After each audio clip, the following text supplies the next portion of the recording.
Next topic types of chemical reaction.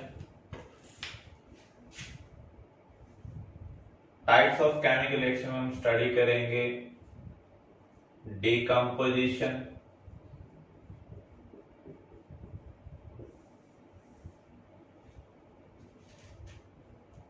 Combination,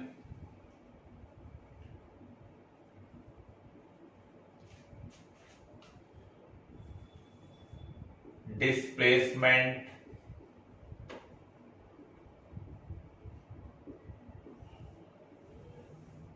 double displacement,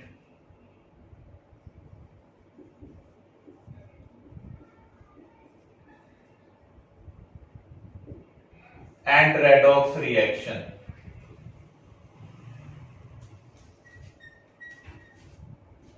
first हम cover करने जा रहे हैं combination reaction.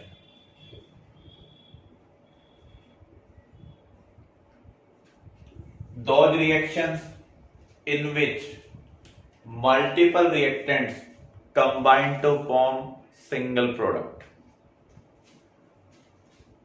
Those reactions in which multiple reactants combine to form single product.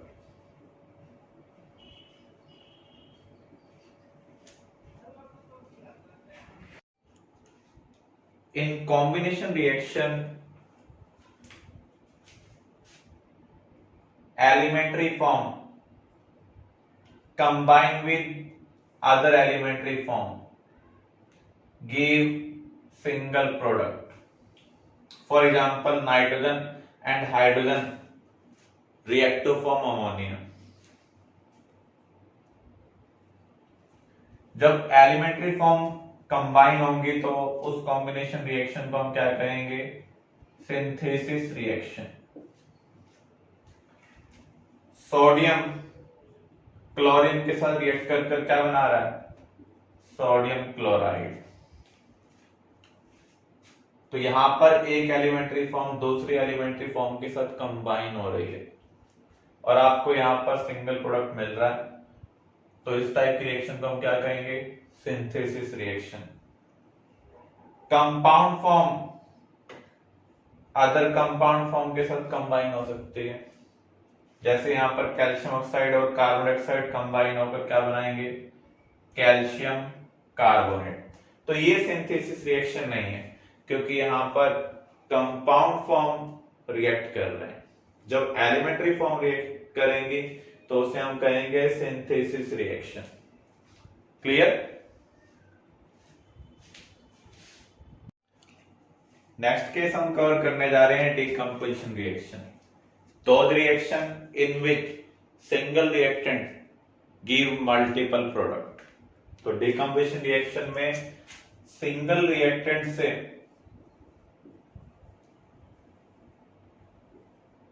हमें multiple product मिलते हैं।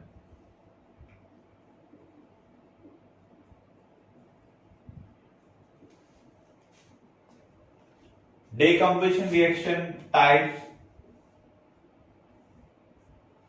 3 case हैं। थर्मल डिकम्पोजिशन,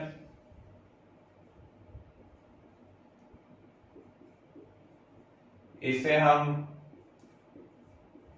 पायरोलाइसिस भी कह सकते हैं। पायरो का मीनिंग क्या है? हीट, और लाइसिस का मीनिंग है break.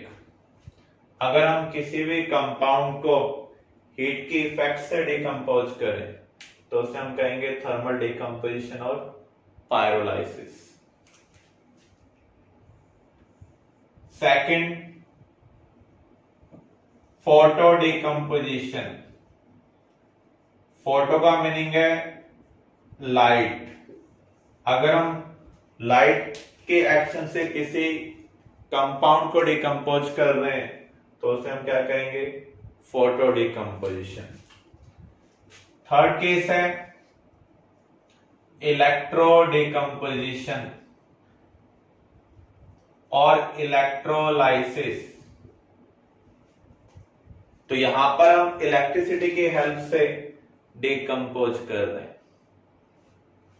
Thermal decomposition are those decomposition reaction in which compound decomposed by action of heat. In photo decomposition, compound decomposed by action of light. In electro decomposition, when we pass electricity through molten or aqueous state of a substance, then we get multiple product. अब हम study करने जा रहे हैं thermal decomposition. आपके पास कोई भी carbonate है,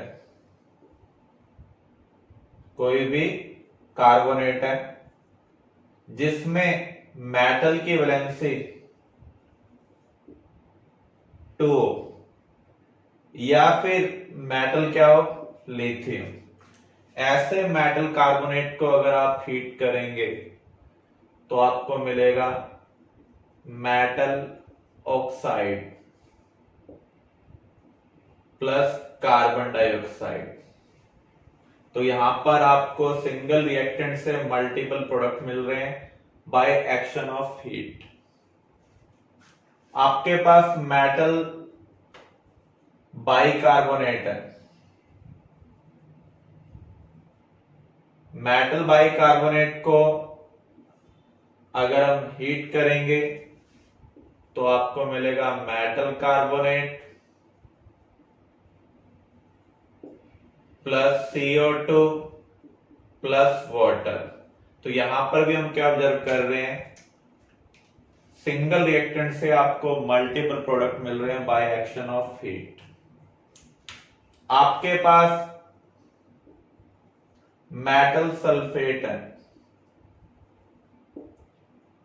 किसी भी मेटल सल्फेट को अगर हम हीट करेंगे तो आपको मिलेगा metal oxide plus sulphur dioxide plus sulphur trioxide plus O2। ये हमें क्या प्रोवाइड करता है, स्मेल ऑफ बर्निंग सल्फर। अगर हम सल्फर को बर्न करेंगे तो सल्फर के ऑक्साइड बनते हैं जिनकी शार्प पंजेंट स्मेल होती है, इसे हम बोलते हैं smell of burning sulphur. NCERT में आपको आयरन सल्फेट 7H2O उसकी एक्टिविटी दी हुई है। तो जब आप आयरन सल्फेट 7H2O को हीट करेंगे, पहले तो वाटर रिमूव होगा by the action of heat, उसके बाद FeSO4 डिकम्पोज होकर आयरन ऑक्साइड में कन्वर्ट होगा, साथ में आपको मिलेगा sulphur dioxide and sulphur trioxide. तो हम कह सकते हैं वहां पर हमें क्या मिल रही है, स्मेल ऑफ बर्निंग सल्फर। तो यहां पर भी आपको सिंगल रिएक्टेंट से मल्टीपल प्रोडक्ट मिल रहे हैं। तो ये कौन सी रिएक्शन है, डिकम्पोजिशन रिएक्शन। यहां पर हम हीट का यूज कर रहे हैं इसलिए ये थर्मल डिकम्पोजिशन। थर्मल डिकम्पोजिशन में नेक्स्ट केस है metal nitrate. Metal nitrate having metal with valency 2 या फिर लिथियम मेटल होना चाहिए, लिथियम की वैलेंसी 1 होती है। ऐसे किसी भी मेटल नाइट्रेट को अगर आप हीट करते हैं तो आपको मिलेगा metal oxide plus NO2 plus O2। NO2 क्या है, ब्राउन कलर्ड गैस। तो इस गैस का कलर आपको याद रखना है। फॉर एग्जाम्पल लेड नाइट्रेट, अगर आप इसे हीट करते हैं तो आपको मिलेगा lead oxide plus NO2 plus O2। यहां लेड की वैलेंसी कितनी है, 2 है। तो यहां पर 2 ऑक्सीडेशन स्टेट के साथ आपको मेटल ऑक्साइड मिल रहा है, साथ में आपको brown colour gas NO2 and O2। तो यहां पर भी आप देख रहे हैं सिंगल रिएक्टेंट से मल्टीपल प्रोडक्ट मिल रहे हैं, इसलिए डिकम्पोजिशन रिएक्शन है। एनटीएससी एग्जाम या ओलंपियाड के अंदर आपके पास क्वेश्चन आ सकते हैं which of the following will give brown coloured gas on heating. तो आपको ध्यान रखना है मेटल नाइट्रेट जिसमें मेटल की वैलेंसी 2 हो या फिर लिथियम मेटल हो, ऐसे नाइट्रेट को अगर आप हीट करेंगे तो उस केस में आपको ब्राउन कलर गैस NO2 मिलेगी। क्लियर?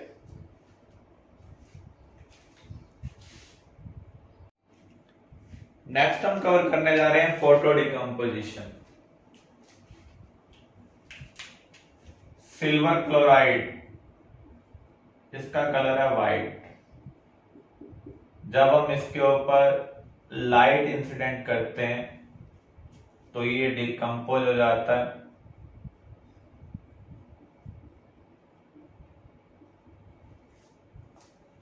यहां पर भी आप देख रहे हैं सिंगल रिएक्टेंट से मल्टीपल प्रोडक्ट मिल रहे हैं, तो ये डिकम्पोजिशन रिएक्शन है। लेकिन हम यहाँ पर लाइट का यूज कर रहे हैं, इसलिए कौन सी रिएक्शन है? Photo decomposition. तो यहाँ पर सिल्वर क्लोराइड को जब आप हीट करेंगे तो इसका व्हाइट से कलर क्या हो जाएगा? ग्रे हो जाएगा। सिमिलर वे में सिल्वर ब्रोमाइड, इसका कलर येलो है। जब हम इसके ऊपर लाइट इंसिडेंट करेंगे तो उस केस में इसका कलर भी येलो से क्या हो जाएगा? ग्रे हो जाएगा। यहां पर हम लाइट का यूज कर डिकम्पोजिशन कर रहे हैं, इसलिए कौन सी रिएक्शन है? Photo decomposition reaction. Next case electro decomposition. When we pass electricity through molten or aqueous state of the substance, then decomposition take place with the help of electricity. तो इसलिए हम इसे क्या कह रहे हैं? Electro decomposition. फॉर एग्जाम्पल, अगर हम वाटर में से इलेक्ट्रिसिटी पास करें, प्योर वाटर इलेक्ट्रिसिटी को कंडक्ट नहीं करता है, तो इसमें हम थोड़ा सा एसिड ऐड कर देते हैं, सल्फ्यूरिक एसिड। तो जब हम ऐसा करेंगे तो ये इलेक्ट्रिसिटी को कंडक्ट करना स्टार्ट कर देगा। During electrolysis we get hydrogen and oxygen as product. Hydrogen हमें मिल रही है कैथोड पर, ऑक्सीजन हमें मिल रही है एनोड पर। तो यहां पर हम इसकी थोड़ी सी डिटेल अंडरस्टैंड करते हैं। जब भी हम करंट पास करेंगे तो हमारे पास दो वायर हैं, एक पॉजिटिव और एक नेगेटिव। पॉजिटिव वायर अनायन को अट्रैक्ट करेगी, इसलिए पॉजिटिव वायर को हम बोलते हैं अनायन इलेक्ट्रोड, शॉर्ट फॉर्म में बोलते हैं एनोड। अब देखो वाटर से आपको कौन कौन से आयन मिलेंगे? इसका एक पॉजिटिव पार्ट होगा और एक नेगेटिव। वाटर से हमें मिलता है H+ एंड OH नेगेटिव। तो ये किसको अट्रैक्ट कर रहा है? OH नेगेटिव को अट्रैक्ट कर रहा है। तो OH नेगेटिव कन्वर्ट हो जाता है पहले तो न्यूट्रल में। पहले किसमें कन्वर्ट हो जाता है? न्यूट्रल में। वायर का काम ही यही है, पॉजिटिव और नेगेटिव आयन को न्यूट्रलाइज करना। अब ये दोनों OH कंबाइन होकर क्या बनाते हैं? H2O2। ये भी अनस्टेबल है। फाइनली ये किस में कन्वर्ट हो जाता है? H2O plus half O2। Water तो रिएक्टेंट ही है, नई चीज हमें क्या मिली? ऑक्सीजन। तो हम कह सकते हैं एनोड पर आपको क्या मिल रही है? ऑक्सीजन मिल रही है। अब हम कैथोड पर चेक करते हैं। कैथोड के पास नेगेटिव चार्ज है, तो यहां पर कौन सा आयन आएगा? पॉजिटिव। H+ न्यूट्रल में कन्वर्ट होगा by gain of 1 electron. 2OH negative जब न्यूट्रल में कन्वर्ट हो रहा है तो ये कितने इलेक्ट्रॉन का लॉस कर रहा है? 2 इलेक्ट्रॉन का लॉस कर रहा है। लॉस को हम एरो के नीचे नेगेटिव से भी लिख सकते हैं, गेन को हम पॉजिटिव से रिप्रेजेंट करते हैं। तो यहां पर हमने 2 इलेक्ट्रॉन का लॉस किया, तो यहां पर कितने इलेक्ट्रॉन का गेन होना चाहिए? 2 का ही होना चाहिए। जो नॉन मेटल होते हैं वो हमेशा मॉलिक्यूल की फॉर्म में एग्जिस्ट करते हैं, तो 2H कंबाइन होकर किस में कन्वर्ट हो जाएगा? H2 में। फिर से आप देख लें, जब हम वाटर में से इलेक्ट्रिसिटी पास करेंगे, कैथोड पर आपको हाइड्रोजन मिल रहा है, एनोड पर oxygen. With the help of electricity यहां पर सिंगल रिएक्टेंट मल्टीपल प्रोडक्ट में कन्वर्ट हो रहा है, इसलिए हम इसे क्या बोल रहे हैं? इलेक्ट्रोडिकम्पोजिशन। अब ये प्रोसेस कैसे हो रहा है, ये जो डिटेल है ये आपको एग्जाम में लिखने की जरूरत नहीं है, हमें सिर्फ यही चीज लिखनी होगी। लेकिन फिर भी हमें कंसेप्ट क्लियर होना चाहिए कैसे ये प्रोसेस प्रोसीड हो रहा है। एनोड के पास पॉजिटिव चार्ज है, आप ये कह सकते हैं ये पॉजिटिव आयर है। पॉजिटिव आयर अनायन को अट्रैक्ट करेगी और इसको न्यूट्रलाइज करेगी। इस प्रोसेस में या तो इलेक्ट्रॉन का लॉस होगा या इलेक्ट्रॉन का गेन होगा। तो 2OH नेगेटिव न्यूट्रल में कन्वर्ट होने के लिए 2 इलेक्ट्रॉन का लॉस कर रहा है। 2OH जो यूनिट है ये कंबाइन होकर किस में कन्वर्ट हो जाएंगी? H2O2 में। ये जो प्रोडक्ट बना ये अनस्टेबल है, ये किस में कन्वर्ट हो जाता है? H2O प्लस हाफ O2 के अंदर। H2O तो रिएक्टेंट ही है, लेकिन हाफ O2 क्या है? प्रोडक्ट। तो हम ऑब्जर्व कर रहे हैं एनोड के ऊपर ऑक्सीजन प्रोड्यूस हो रही है, इसलिए मैंने यहां पर लिखा है ऑक्सीजन एनोड पर प्रोड्यूस हो रही है। कैथोड पर नेगेटिव चार्ज है, तो ये पॉजिटिव आयन को अट्रैक्ट करेगा, पॉजिटिव आयन इलेक्ट्रॉन का गेन कर न्यूट्रल में कन्वर्ट होगा। 2H पॉजिटिव 2 इलेक्ट्रॉन का गेन करेंगे, 2H में कन्वर्ट होंगे।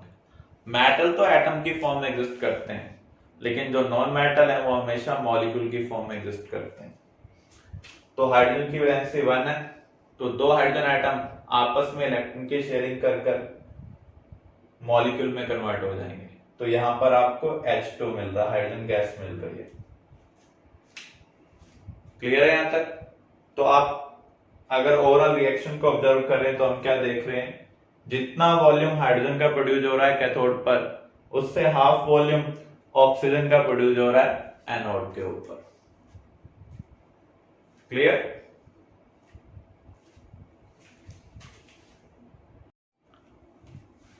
नेक्स्ट केस हम करने जा रहे हैं displacement reaction.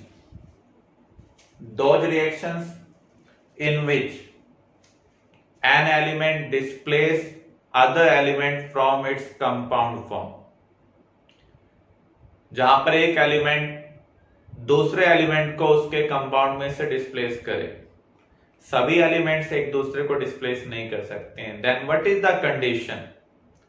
More reactive element displace less reactive element from its compound. Metal metal को डिस्प्लेस करता है या फिर मेटल हाइड्रोजन को डिस्प्लेस करता है? नॉन मेटल को डिस्प्लेस करते हैं, क्योंकि आपको पता है मेटल केटायन बनाते हैं, तो पॉजिटिव की जगह पॉजिटिव ही आ सकता है। ऐसे ही नॉन मेटल अनायन बनाते हैं, तो नेगेटिव की जगह क्या आएगा? नेगेटिव। तो डिस्प्लेसमेंट रिएक्शन को हम 2 कैटेगरी में डिवाइड करते हैं, metal displacement reaction and non metal displacement reaction. First case इसमें हम कवर करने जा रहे हैं मेटल डिस्प्लेसमेंट रिएक्शन।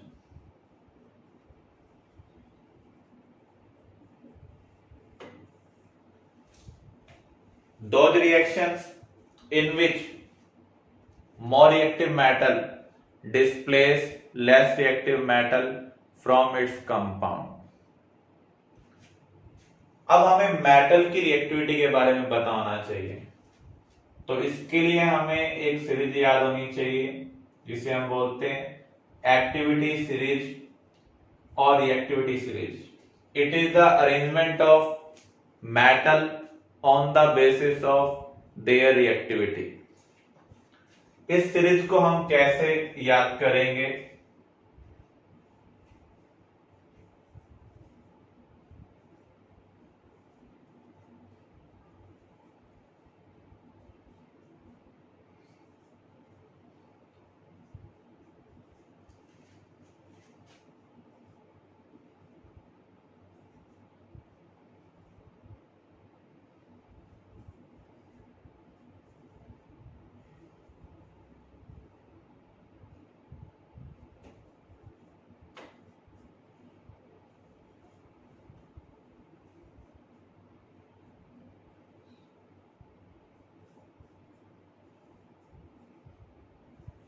तो ये एक्टिविटी सीरीज है जो हमें याद रखनी है। इसको याद हम कैसे कर सकते हैं?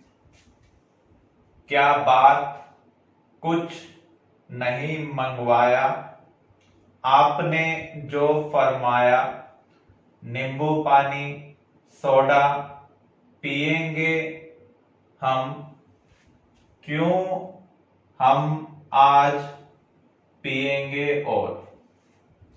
फिर से आप देख लें, क्या बात कुछ नहीं मंगवाया, आपने जो फरमाया, नींबू पानी सोडा पिएंगे हम, क्यों हम आज पिएंगे और। नीचे की ओर एक्टिविटी क्या हो रही है? डिक्रीज हो रही है। तो आप ये कह सकते हैं कैल्शियम बेरियम से मोर रिएक्टिव है। इसके बाद जिंक की रिएक्टिविटी आयरन से क्या है? ज्यादा है। फिर रिएक्टिविटी क्या हो रही है नीचे की ओर? डिक्रीज। सिल्वर की रिएक्टिविटी प्लैटिनम से क्या है? ज्यादा। तो ये एक्टिविटी सीरीज आपको याद रखनी होगी। इसी के बेस पर हम प्रॉब्लम्स को सॉल्व करेंगे।